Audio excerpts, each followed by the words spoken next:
നവജാത ശിശുക്കളിലെ മഞ്ഞപ്പിത്തത്തെക്കുറിച്ചാണ് ഇന്ന് family doctor പറയുന്നത്. കൊച്ചി VPS ലക്ഷർ ഹോസ്പിറ്റലിലെ നിയോനാറ്റോളജി വിഭാഗം ഡോക്ടർ ഷാനു ചന്ദ്രനാണ് ഇന്നത്തെ നമ്മുടെ ഡോക്ടർ.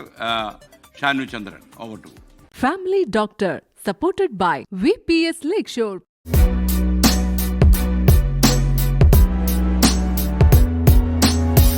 നോർമലി മാസം തികഞ്ഞ് ജനിക്കുന്ന ബേബീസിനെ സംബന്ധിച്ച് ജോണ്ടിസ് എന്നത് ഒരു കോമൺ പ്രോബ്ലമാണ്. ഒരു 60% വരെ നോർമൽ ന്യൂബോൺസ് മാസം തികഞ്ഞ് ജനിക്കുന്ന ബേബീസിന് ജോണ്ടിസ് കാണാവുന്നതാണ്.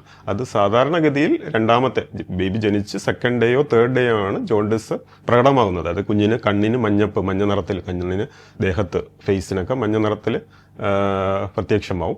അത് ഒരു ആഴ്ച വരെ അല്ല ഒരു 4-5 ദിവസം നീണ്ടു നിൽക്കാം. അത് കഴിഞ്ഞ് കുറഞ്ഞ് പതുക്കെ ഒരു ആഴ്ചയോ 10 ദിവസമോ എടുക്കും മഞ്ഞപ്പ് കുറഞ്ഞു വരാനായിട്ട്.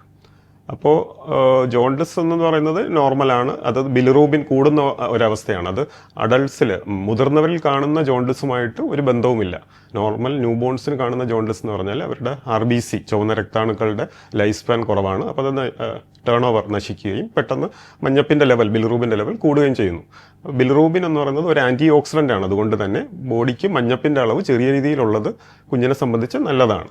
പക്ഷേ ഒരു പരിധിക്ക് മേലെ മഞ്ഞപ്പ് കൂടിയാൽ അത് തലച്ചോറിൽ പോയി ഡെപ്പോസിറ്റ് ചെയ്യുകയും അടിഞ്ഞുകൂടുകയും ഫിറ്റ്സ്, സീഷർ, കുഞ്ഞിന് ഫിറ്റ്സ് പോലുള്ള കോംപ്ലിക്കേഷൻസ് തലച്ചോറിനെ ബാധിക്കാനും ചാൻസ് ഉണ്ട്. അപ്പോൾ ജോണ്ടിസ് ഒരു പരിധിക്ക് മേലെ കൂടുകയാണെങ്കിൽ നമ്മൾ ഫോട്ടോതെറാപ്പി എന്ന ചികിത്സാ മാർഗം തേടേണ്ടതാണ്.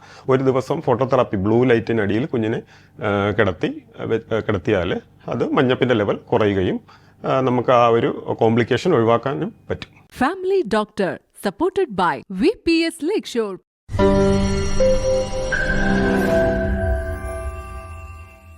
ലോകത്തെവിടെയായാലും ഏത് സമയത്തും 24 വാർത്തകളും ഓഗ്മെന്റഡ് റിയാലിറ്റി പാക്കേജുകളും എക്സ്പ്ലെയിനറുകളും വിശദമായി കാണാൻ ഞങ്ങളുടെ YouTube ചാനൽ നിങ്ങൾക്ക് സബ്സ്ക്രൈബ് ചെയ്യാം.